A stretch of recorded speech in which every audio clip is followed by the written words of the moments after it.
நடித்த படம் ஸ்க்ரீனில் ஓடிட்டு இருக்கு. நம்ம நடித்ததை நம்மளே பார்த்துட்டு இருக்கோம். எப்படி இருக்குது அந்த மூமெண்ட்? என்ன ஸ்க்ரீனில் பார்த்து நான் அதுக்கப்புறம் 2 நாள் தூக்கலை. என்ன இவ்வளோ பூத மாதிரி இருக்குது, எப்போ வெயிட் குறைக்க போகிற, அந்த கேரக்டருக்கும் தேவைப்பட்டுச்சு. மெல்பர்னில் என் பேர் வந்து மாதவி, பட் எல்லோரும் மேண்டின்னு தான் கூடுவாங்க. ஸோ மெல்பர்ன் மேண்டியா மாடர்ன் மங்கியா வந்து நான் இறங்கி வந்து ரோல் என்ன அப்படின்னும் இட்லிக்காரமா ரோல் அப்படின்னாங்க. டைரக்டர் ஒருத்தர் வந்து எப்படி இந்த சாய்ஸ் ஆஃப் கேரக்டர் செலக்ட் பண்ணாங்கன்னு தெரியல. ஒரு கேரக்டர் சூப்பராக எடுத்திருக்காங்க. பக்கத்து வீட்டு லேடியாக நடித்தவங்க கூட அவ்வளோ நல்லா பண்ணியிருந்தான்னு இந்த வார்த்தை சொன்னார். ஆனால் அவர் அது பக்கத்து வீட்டு லேடி. ஆனால் நான் அந்த கேரக்டர் பார்த்தீங்கன்னா அண்ணன் அக்கா குருக்கு, பட் அது பார்க்கும்போது பக்கத்து லேடி தான் தெரியும். சொன்னவர் வெற்றிமாறன். என்னென்ன டயலாக்ஸ்லாம் கூட இன்ஸ்டண்ட்டாக வந்து அந்த ஒரு பிளானிங்கில் வருது. ஆனால் அங்கே வந்து இது தேவைப்படுது, இந்த இன்டென்ஸ் தேவைப்படுதுன்னு அதுக்காக அவர் சொல்லும் போது we all accepted. And it was a beautiful experience. Night shoots தான் போயிட்டு இருந்தது. ஏன்னா சார் பயங்கர பிஸி வித்.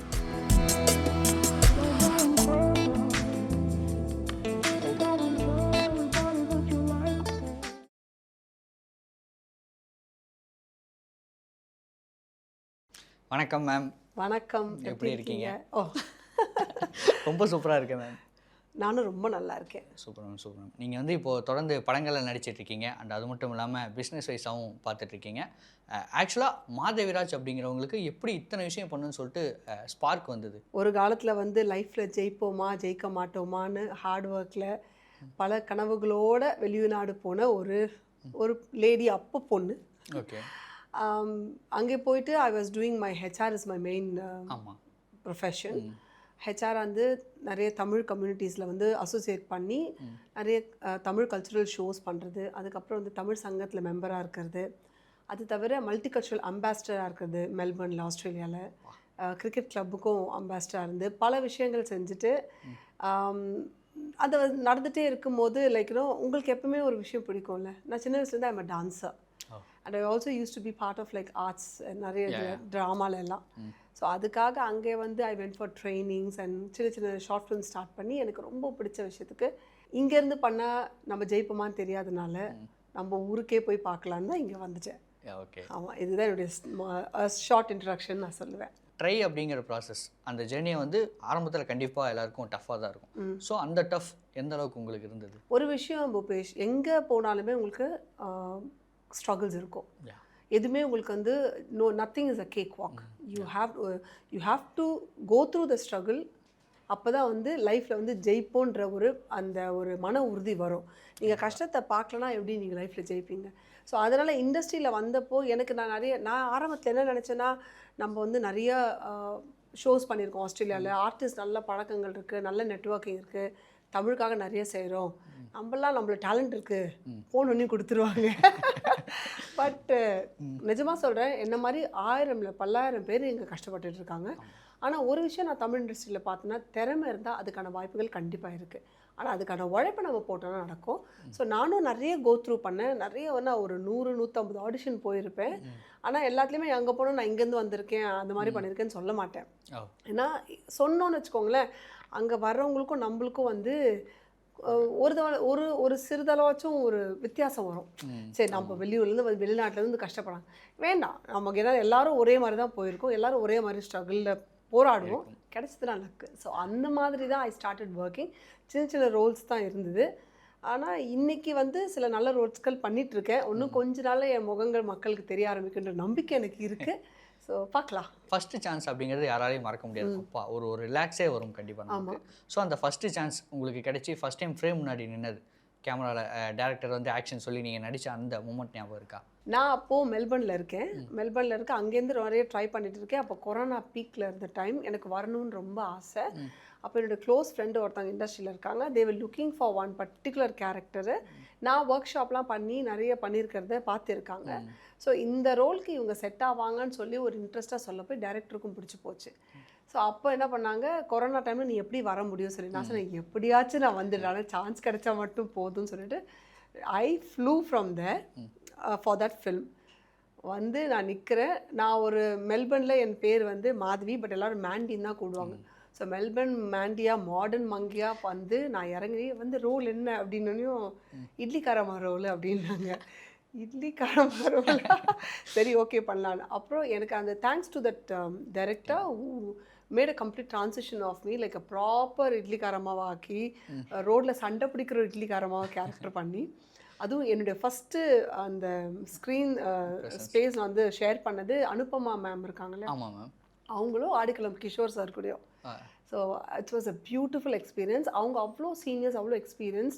அவங்க சொன்னாங்க நல்லா பண்ணு சொன்னாங்க, மெல்பர்ன் மேண்டி இப்போ கேரக்டர் ஆகணும்னு எப்படி மாறுவான்னு மட்டும் பாருங்கன்னு சொல்லி they made fun of me. Like நல்லா ஒரு ரொம்ப சப்போர்ட்டிவாக எனக்கு இருந்தாங்க. ஸோ அப்போது மேம் சொன்னாங்க ஃபஸ்ட் டேக்கில் நல்லா பண்ணுறீங்களே, உங்களுக்கு அந்த ஆக்சென்ட்டோ ஸ்லாங்கோ வராதுன்னு நினச்சோம். பட் நான் சொன்னேன், என்ன தான் ஃபாரினில் இருந்தாலும் பிறந்து வளர்ந்த சென்னை, நம்ம தமிழ், நம்மளுக்கு அது மாறுமா சொல்லுங்கள். கண்டிப்பாக. அப்புறம் நல்லா பண்ணேன். ஸோ அது இன்னைக்கு வரைக்கும் மனசில் பசுமையாக இருக்குது எனக்கு.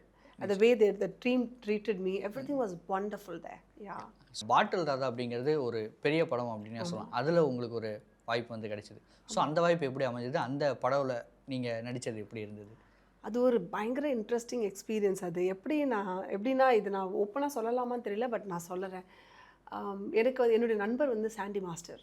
அவர் வந்து எனக்கு ஒரு 10-12 வருஷம் மேலே தெரியும். அண்ட் அவர் எனக்கு கூட வந்து என்னுடைய ஷோஸ் எல்லாம் பண்ணியிருக்காரு. இப்போ அவங்க ஃபேமிலியே எங்களுக்கு ஃப்ரெண்டு தான். ஒரு க்ளோசஸ்ட் நண்பர். மற்றவங்களுக்கு நல்லது செய்யணும்னா அவரை மாதிரி ஒரு ஆள் நான் பார்த்ததில்ல. ரொம்ப நல்ல மனுஷன்.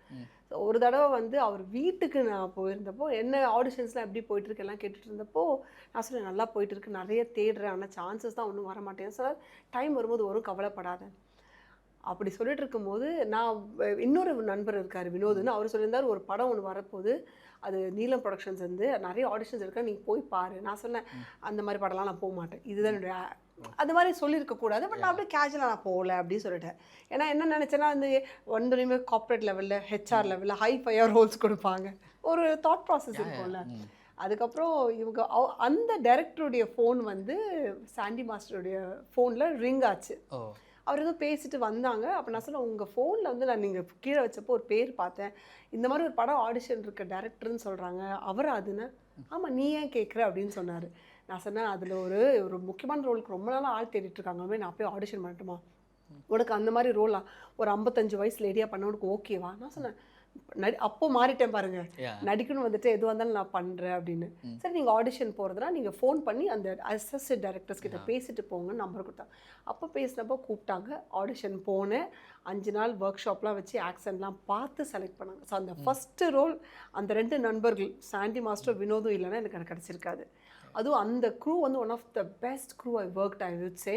அது ஏன்னா நீலம் ப்ரொடக்ஷன்ஸ், அது அப்புறம் பலூன் பிக்சர்ஸு, அந்த டீமும் சரி, டைரக்டரும் சரி, கேமராமேனும் சரி, அந்த ஹோல் க்ரூவும் the way they treated the artist, அந்த எக்ஸ்பிளைன் பண்ணுறதா இருக்கட்டும், அந்த சீன்ஸ், அது எடுத்த ஒரு ப்ரொஃபஷனலிசமாக இருக்கட்டும்.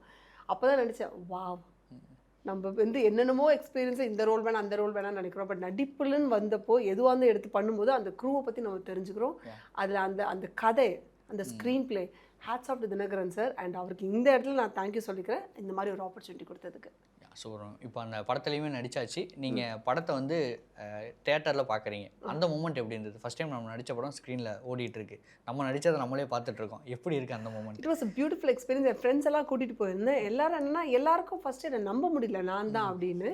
இப்போது நீங்கள் என்னை பார்த்தீங்கன்னா, கம்பேர் பண்ணி பார்த்தீங்கன்னா தெரியும், அப்போட நான் ஒரு 25 கிலோஸ் குறைச்சிருக்கேன். ஆமாம். ஸோ அதனால் வந்து நான் பார்த்தப்போ என்னோடய ஆக்டிங்கோ, அந்த அதுவும் கூட நடித்தேன் சார், குரு சார்லாம், and Sanjana, everybody were beautiful. அது ரொம்ப சப்போர்ட்டிங் டீம். அது ஒரு விஷயம் நான் கற்றுக்கிட்டேன் பூபேஷ், நம்ம ஹியூமிலிட்டியாக போய் நம்ம கற்றுக்கணும்னு நினைக்கும் போது கூட இருக்கவங்க எப்போவுமே நம்மளை தூக்கி விட தான் பார்க்குறாங்க. யாருமே வந்து அந்த பாலிட்டிக்ஸோ அதெல்லாம் கிடையாது. So I was very fine with them and they were very beautiful, helped me. ஸ்க்ரீனில் பார்க்கும்போது இவங்களோட பெட்டராக நடிக்கணுன்ற ஒரு ஆசை தான் வந்துச்சே தவிர, it was a beautiful experience for me. என்ன ஸ்க்ரீனில் பார்த்து நான் அதுக்கப்புறம் 2 நாள் தூங்கலை. என்ன இவ்வளோ பூத மாதிரி இருக்குது, எப்போ வெயிட் குறைக்க போகிறேன், அந்த கேரக்டருக்கும் தேவைப்பட்டுச்சு. இல்லை, ஆமாம் ஆமாம், அதனால எடுத்தேன். அப்போ தான் யோசித்தேன், இல்லை நம்ம கேரக்டருக்காக இருந்தோம், அது நம்மளுடைய ஹெல்த்தை பாதிக்கும்னு முடிச்சதுக்கப்புறம் தான் I took a decision of losing my weight. But அந்த கேரக்டருக்கு அந்த லுக் வைஸாவே கரெக்ட்டா இருந்தது. ஒருவேளை நான் இப்போ இருக்கிற மாதிரி போறதுனா அந்த கேரக்டர் எடுத்துக்க மாட்டேன். அதான் நான் சொல்ல வரேன். நான் அது டெக்னிக்கலா ஒரு பாட்டி. ஆமா. பேரன் பேத்தி எடுத்த பாட்டி. So I have to be like that இல்லீங்களா? சோ அந்த லுக் கரெக்ட்டா தான் இருந்தது. மக்களும் ஏத்துக்கிட்டாங்க. பார்த்துட்டு நீ தானே அந்த பாட்டில் ராதால இருக்க அந்த தொடப்பத்துல அடிக்கிற லேடி. ஆமா நான் தான்.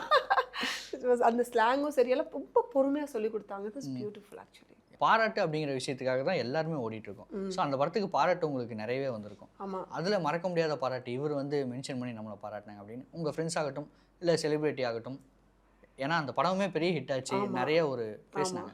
ஸோ அந்த பாராட்டு வகையில் உங்களுக்கு கிடைச்ச மிகப்பெரிய பாராட்டு? ஃபஸ்ட்டு வந்து என்னுடைய டைரக்டர் சார், நான் வந்து மெல்பர்ன் மேண்டியை பாஞ்சாலமாக பார்த்தது என்னால் மறக்க முடியாது. உன்னுடைய ஒவ்வொரு அசைவுலையும் ரொம்ப நல்லா பண்ணுறேன்னு அவர் சொன்னது.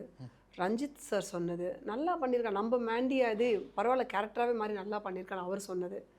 இதெல்லாம் விட ஸ்டேஜில் வந்து படத்தை பார்த்துட்டு நான் யாருன்னு தெரியல, ஆனால் டைரக்டர் ஒருத்தர் வந்து எப்படி இந்த சாய்ஸ் ஆஃப் கேரக்டர் செலக்ட் பண்ணாங்கன்னு தெரியல, ஒரு கேரக்டர் சூப்பராக எடுத்திருக்காங்க. பக்கத்து வீட்டு லேடியாக நடித்தவங்க கூட அவ்வளோ நல்லா பண்ணியிருந்தான்னு இந்த வார்த்தை சொன்னார். ஆனால் அவர் அது பக்கத்து வீட்டு லேடி, ஆனால் நான் அந்த கேரக்டர் பார்த்தீங்கன்னா அண்ணன் அக்கா குருக்கு, பட் அது பார்க்கும்போது பக்கத்து லேடி தான் தெரியும். சொன்னவர் வெற்றிமாறன் சார். வா. ஸோ அன்னைக்கு நைட்டு நான் தூங்கலை. நான் சொன்னேன் பக்கத்து வீட்டு லேடி என்ன சொல்லிட்டார் அவர் தெரிஞ்சு சொல்ல. பிகாஸ் நான் I'm just a first newbie they and அதுதான் என்னோட ஃபர்ஸ்ட் மூவி. ஸோ அவருக்கு தெரிஞ்சிருக்க வாய்ப்பு இல்லை. பட் அதை நோட்டீஸ் பண்ணார் பார்த்தீங்களா, எனக்கு அதை சொன்னேன். சாரே சொல்லிட்டாரு, அது வீடியோ கூட இருக்கு. ஐ வாஸ் திங்கிங் ஓகே, அது ஒரு பெரிய எக்ஸ்பீரியன்ஸ். ஸோ அடுத்து அந்த படம் முடிச்சுட்டு நிறைய படங்கள் ஒர்க் பண்ணீங்க. இப்போ ரீசெண்டாக லிங்கம் வெப் சீரிஸ் அதை பண்ணி. ஆக்சுவலாக வெப் சீரிஸ்க்கு முன்னாடி வேறு ஏதாவது படங்கள் நீங்கள் பண்ணி ஏதாவது ரிலீஸ் இது நம்ம விஜய் ஆண்டனி சார் ரோமியோ பண்ணேன், பிடிவி சாரோட ஒய்ஃபாக பண்ணேன். அதுக்கப்புறம் பேஷன் ஸ்டுடியோஸில் ஏலியன் ஒரு படம், விருமாண்டி அபிராமி மேம் கூட, அது ஒன்று ப்ரொடக்ஷனில் போயிட்டு இருக்கு. அதுக்கப்புறம் 2-3 படங்கள் சொல்லிக்கிற மாதிரி இல்லை, ஆனால் வந்துச்சு. பட் என்னுடைய கேரக்டர் ஒன்றும் பெருசாக இல்லை. ஸோ அதை பற்றி பேச வேண்டாம், ஸ்ட்ரெயிட்டாக நம்ம லிங்கம் போயிடலாம். ஓகே, லிங்கம் படத்தோட எக்ஸ்பீரியன்ஸ் எப்படி இருந்தது? ஃபர்ஸ்ட் டைம் வந்து ஒரு வெப் சீரிஸ், அதுவும் இந்த மாதிரி ஒரு டைரக்டர்ஸ் க்ரூ, அதுவும் Vikatan and Jio hot star, அதில் வந்து எனக்கு கிடைச்சது நான் ரொம்ப பெரிய லக்கின்னு தான் சொல்லுவேன். பிகாஸ் அன்னி கேரக்டர்னு ஒன்று நார்மலாக தான் எடுத்தாங்க, பட் அதுக்கான ஸ்கோப் வந்து சீசன் 2ன்னு சொல்லியிருக்கிறாங்க. அண்ட் டைரக்டர் சார் வந்து ரொம்ப, லக்ஷ்மி சரவணகுமார் சார் வந்து ரொம்ப சூஸி. அவர் வந்து செலக்ட் பண்ணுற ஆட்களில் நிறைய எதுவும் நடந்திருக்கலாம், ஸ்வாப் பண்ணியிருக்கலாம். ஆனால் சொன்னார் ஒரு ஒரு ஒரு மாதிரி இன்னசென்ட்டாக ஒரு அன்னியாக ஒரு கேரக்டரு, தெரியாத முகமாக இருந்தால் நல்லா இருக்குன்ற போது அந்த ஆடிஷன் நான் போனப்போ அது எனக்கு செலக்ட் ஆச்சு. ஸோ அவர் எடுத்ததுக்கப்புறம் ஷோ ரன்னர் பிரசாந்த் சாரும் ஓகே இவங்க செட் ஆவாங்கன்னு கண்டினியூ பண்ணனால தான் அங்கே நிறைய சீன்ஸில் நான் இருப்பேன். அண்டு கேரக்டர் வைஸாக டயலாக்ஸும் இருந்துச்சு. பட் உங்களுக்கு தெரியும் அந்த நேரம் அதெல்லாம் பார்ப்பாங்க, ஸோ எடிட்டில் போயிருக்கலாம். பட் அந்த ஜேர்னி வாஸ் ஃபேன்டாஸ்டிக். திருச்சியில் ஃபுல்லாக எடுத்தோம் ஷூட்டு. அதுக்கப்புறம் நாகர்கோயில் நினைக்கிறேன். ஆமாம், எனக்கு அங்கே போயிருந்தோம். அந்த எல்லா சீன்லையும் நான் இருந்தேன். அண்ட் அந்த கதையை எடுக்கிற விதமும் ரொம்ப இட் வாஸ், நாங்களாம் ஷூட்டில் இருக்கலாம், நாங்கள் ஆர்டிஸ்ட் வந்து போய் எங்களுடைய டைமில் அது போய் கேரவனில் இருக்கலாம், வெளியில் இருக்கலாம். But we were so curious to know what is happening. அந்த மேக்கிங் பார்க்கறதுக்கு நாங்கள்லாம் செட்லேயே தான் இருந்தோம். ஏன் எல்லாம் இங்கே கூட்டம் இருக்குது போங்கன்னு சொன்னாலும் நாங்கள் போக மாட்டோம். பிகாஸ் அதில் கதிர் பர்ஃபார்மன்ஸ், ஒரு இவர் இருக்கார் சத்யா பர்ஃபார்மன்ஸ், போஸ் சார் இருக்கார்ல, அவங்க பர்ஃபார்மன்ஸ்லாம் பார்க்கணும். ஏன்னா எப்படி போகுது அந்த ஆக்சென்ட் கற்றுக்கணும், லாங்குவேஜ், பாடி லாங்குவேஜ். அங்கே ஏடிஎஸ் வந்து எல்லாமே they work very hard. Such a big production, பியூட்டிஃபுல்லாக பண்ணாங்க. அண்ட் எனக்கு என்னென்னா இதில் சார் சார் சீன்ஸ் கட் ஆச்சு. அப்போ சார் தேவையான சீன்ஸை வச்சுருக்கோம்ல உன் சீன்ஸ் அப்படின்னு பார்த்தா கதிர் சார் அப்புறமா இவங்க சார் சீன்ஸ் எல்லாமே கட் ஆகிடுச்சு. அது எங்கே போகிறது, நிறைய மேக்கிங் இருந்துச்சு. பட் தேவையான தானே எடுப்பாங்க. சார் அடுத்த சீசனில் பார்க்கலாம், வரும்போது சொல்கிறேன் அப்படின்னு. So it's a beautiful team ஆக்சுவலாக. லிங்கம் வந்து நான் லைவாக நிறைய விஷயங்கள் பார்த்தேன். அங்கே வந்து நிறைய ஒரு கொலாபரேட்டிவாக ஒர்க் பண்ணாங்க. அந்த ஸ்க்ரீன் பிளே டயலாக்ஸில் பண்ணும்போதும் லக்ஷ்மி சாரும் பிரசாந்த் சாரும் உட்காந்து இந்த இடத்துல இந்த மாதிரி டயலாக்ஸில் எப்படி இம்ப்ரூவைஸ் பண்ணலாம், அந்த மாதிரி ரொம்ப ஸ்பான்டேனியஸ் தாட் ப்ராசஸ் எல்லாம் ரொம்ப நல்லா இருந்தது. It was such a learning curve for me. Super ma'am. இப்போ அந்த படமே பார்த்தீங்கன்னா ரொம்ப ஒரு இன்டென்ஸான ஒரு த்ரில் படம் அப்படின்னு சொல்லலாம். Crime thriller. But shooting spot அதே மாதிரி இருந்ததா இல்லை கொஞ்சம் ஃபன்னாக போகிறது அந்த மாதிரி இருந்ததா? அதாவது ஷூட்டிங் ஸ்பாட்டு ரொம்ப ஒரு ஸ்ட்ரிக்டாக இருந்தது அப்படிங்கிற மாதிரியா? அவங்க ப்ரெஷர் அவங்களோட, ஆனால் அங்கே இருக்கவங்க எல்லாருமே வந்து நல்ல ஒரு ஃபன்னியாக டயலாக்ஸ் எக்ஸ்சேஞ்ச் பண்ணிக்குவாங்க, ரொம்ப காமெடி பண்ணுவாங்க. ஏன்னா அந்த சீரியஸ் சுச்சுவேஷன் எடுக்கிறதுக்காக அந்த ஷார்ட்டில் வந்து டேக் சொன்னோன்னே எல்லாருமே நாங்கள் சீரியஸ் ஆகிடுவோம். பட் அதுக்கு முன்னாடி 2 டேரக்டர்ஸுமே வந்து they were very like helpful and funny and like you know they just made us feel easy. அந்த மாதிரி தான் தவிர ரொம்ப ஸ்ட்ரிக்ட்டுன்னு யாராவது அந்த மாதிரி சொல்லியிருக்காங்களா என்ன? ஒருவேளை எனக்கு தான் அப்படி தோணலையோ? இல்லை மேம், உங்களை கேட்குறேன் நான். சில பேருக்கு வந்து ஒரு மாதிரி இருக்கும், சில பேருக்கு வந்து ஃபன்னாக இருக்கும், சில பேருக்கு ஷூட்டிங் ஸ்பாட் ரொம்ப ஒரு மாதிரி டஃப்பாக போகிற மாதிரி. It was very good, it was very good. But அவங்களுக்குள்ள டே அண்ட் நைட் ஷூட்ஸ் போச்சு, ப்ரெஷர் இருந்துச்சு. ஆனால் the way they handled and carried it was fantastic. ஆர்டிஸ்ட்க்கு எதுவுமே அந்த மாதிரி தெரியற மாதிரி அவங்க நடந்துக்கவே இல்லை. நான் சொல்லணும்னு சொல்லலை, எனக்கு தெரியாமல் இந்த 7 years ஆஃப் எக்ஸ்பீரியன்ஸ் எனக்கு பூபேஷ், நான் போன எல்லா ப்ரொடக்ஷனும் ஐ ஆம் ரியலி பிளெஸ்ட், ரொம்ப பிளெஸ்ட். எந்த இடத்துலையுமே வந்து இந்த மாதிரி ஆர்டிஸ்ட்டை ப்ராப்ளம் பண்ணுறதோ இல்லை ப்ரொடக்ஷனில் ப்ராப்ளம் அது மாதிரி இல்லை. உள்ள அது நான் தேடி வந்த வரமா இல்லாட்டி நான் எடுக்கிற சப்ஜெக்ட்ஸ் அப்படியா எனக்கு தெரியல. அதே மாதிரி it was a beautiful experience. நாங்கெல்லாம் வெயிட்டிங் சீசன் 2க்கு. கண்டிப்பாக எல்லாருமே. ஆமாம், பார்த்தீங்களா மேக்கிங் ஃபுல்லாக சீரிஸ் பார்த்தீங்களா? Performance Kathir sir such an underrated actor, இல்ல amazing person. அவரு in person also கண்டிப்பா வெரி குட் மேம். அவரு எங்கேயோ இருப்பார், நம்ம போனோம் வச்சுக்கோங்க, மேம் குட் மார்னிங் எப்படி இருக்கீங்க, சி நம்மளா இருந்தாலும் செகண்டரி ஆர்டிஸ்ட், அவங்க தான் மெயின். பட் அவங்க நம்மக்கிட்ட அப்படி இருக்கணும்னு அவசியமே கிடையாது. அதனால ட்ரீட்மெண்ட் எல்லாமே ரொம்ப ஈக்குவல், பியூட்டிஃபுல்லாக இருந்தது. Yes, super ma'am. இப்போ நீங்கள் அடுத்தடுத்து படங்கள் நடிச்சிட்டு இருக்கீங்க. ரொம்ப முக்கியமான தமிழ் சினிமாவை எதிர்பார்க்குற ஒரு படத்தில் கூட நீங்கள் நடிச்சிட்டு இருக்கிறதா எனக்கு ஒரு தகவல் வந்தது. ஓகே, ராஜன் வகையறா அப்படிங்கிற ஒரு படத்தில் நடிக்கிறதாக ஒரு தகவல் வந்தது. அது உண்மையா, என்ன நடக்குது? ஆமாம், பண்ணிட்டு தான் இருக்கேன். பெரிய ரோல் இல்லை, பட் கண்டிப்பாக ஒரு ரோல், பேசப்படுற ரோல். ஒரு 5 நாள் ஷூட் போயிருக்கேன். சூப்பர். சாருடைய அந்த டைரக்ஷன் நடிக்கணுன்றதுக்கு கொடுத்து வச்சுருக்கணும். அண்ட் அதனால் அவருடைய மேக்கிங்லாம் வந்து ரொம்ப ஸ்பான்டேனிட்டி, என்ன நினைக்கிறாரோ அது வந்து. And also he listens to people. He like you know என்னென்ன டயலாக்ஸ்லாம் கூட இன்ஸ்டண்ட்டாக வந்து அந்த ஒரு பிளானிங்கில் வருது. ஆனால் அங்கே வந்து இது தேவைப்படுது, இந்த இன்டென்ஸ் தேவைப்படுதுன்னு அதுக்காக அவர் சொல்லும் போது we all accepted. And it was a beautiful experience. Night shoots தான் போயிட்டு இருந்தது. ஏன்னா சார் பயங்கர பிஸி வித் அரசன் ஆல்சோ. அரசனும் இதுவும் பேக் டு பேக் அவர் பண்ணிட்டு இருந்ததுனால வந்து அதுலேயும் வந்து அந்த ஒரு ஸ்டெடி ப்ராசஸாக போகும்போது எனக்கே ரொம்ப ஷாக்கிங். இப்போ யோசிச்சு பாருங்களேன், இது ஒரு பெரிய படம், அதுக்கப்புறம் ஈக்குவலாக இது ஒரு பெரிய படம். அப்படி இருக்கும்போது அதுதான் லெஜெண்ட்ஸாக லெஜெண்ட்ஸ், நம்ம அதை பற்றி சொல்லவே வேண்டாம். அது படம் வரும்போது நீங்கள் பார்ப்போம். இப்போ வெற்றிமாறன் சார் வந்து உங்களை பக்கத்து வீட்டுக்காரங்க கூட ரொம்ப சூப்பராக நடிச்சிருந்தாங்க சொல்லும்போதே 2 நாள் தூங்கலை அப்படின்னு சொன்னீங்க. இப்போ அவரோட படங்களில் நடிச்சிட்டு இருக்கீங்க. ஸோ அந்த ஒரு எக்ஸ்பீரியன்ஸ் எப்படி? சார் வந்து எப்போ ஷார்ட் வைப்பார், எப்போ கூப்பிட நாங்கள் வெயிட் பண்ணிட்டு இருப்போம். ஏன்னா ஈவெண்ட்ஸ் பண்ணுற வரைக்கும் ரொம்ப நல்லா இருந்தது. ஈவெண்ட் அண்ட் ப்ரொடக்ஷன்ஸ், ஆஸ்திரேலியாவில் போய் ஷோஸ் பண்ணுறது, துபாய், மலேசியாவில், சென்னையில் நான் இப்போ ஷோஸ், அவார்ட் ஷோஸ்லாம் பிளான் பண்ணுறேன். இப்போவும் அடுத்த 2 மாதத்தில் ஒரு ஷோ இருக்குது. ஸோ என்னன்னா இந்த பிஆர் பிஸ்னஸும் ஈவெண்ட் மேனேஜ்மெண்ட்லேயும் ஃபோக்கஸ் பண்ணும்போது சினிமா விட்டுட்டேன். அப்போ தான் யோசிச்சு, அப்போது என் ஹஸ்பண்ட் சொன்னாங்க, ஆஸ்திரேலியாவில் ஐ ஹேட் அ BMW, பென்ஸ், 2 வீடு, என்கிட்ட இல்லாத வாட்சஸ் இல்லை, என்கிட்ட இல்லாத பேக்ஸ் இல்லை, உலகம் நடக்குதுப்பா, அது இல்லைன்னா எப்படிப்பா? அப்படி இருக்கும்போது ஒரு ஆணுன்னா ஒரு பொண்ணை அப்ரோச் பண்ணுறது, ஒரு பொண்ணு ஆணை அப்ரோச் பண்ணுறதும் காலங்காலமாக நடக்குது. அதை வந்து இந்த இண்டஸ்ட்ரி அந்த இண்டஸ்ட்ரி நம்ம சொல்லக்கூடாது. எந்த இண்டஸ்ட்ரியில் இல்லைன்னு நான் கேட்பேன்.